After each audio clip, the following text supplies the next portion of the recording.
Guys, this is a follow-up video to the ornament one I made last time. In that video I showed you guys how to start the knot where the loop was going behind the ring.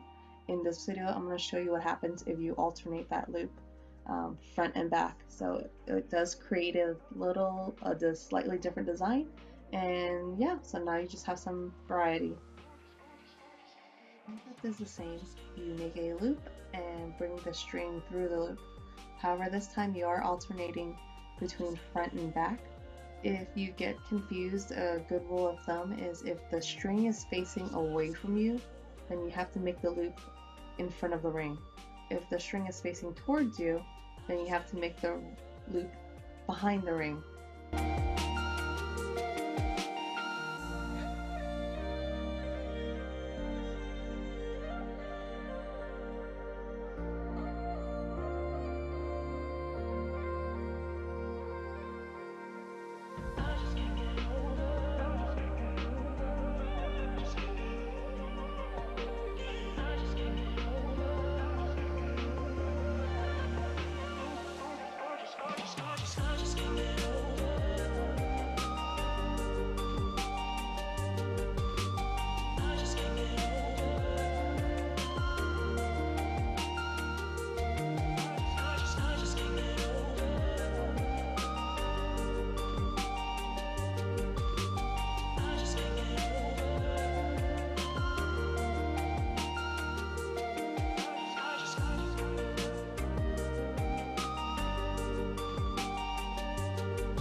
Show you guys how to make a knot that I call the X knot. I'm sure there's a proper name for it, but that's just how I grew up learning it. It's called the X knot. First, you take the two strings and you put them parallel to your index finger, and then you're going to take the top string and you're going to wrap it around your finger and the bottom string. So you kind of have like a knot with the string through it, basically.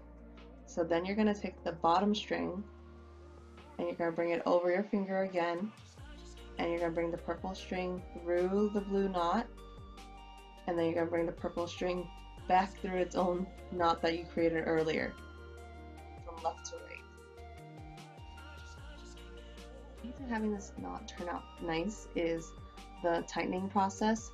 So you're just carefully pulling on the ends of the string and pushing, all the while pushing the knot together, so then you create this little X design. Don't worry, it takes a few tries, but you'll get it right eventually.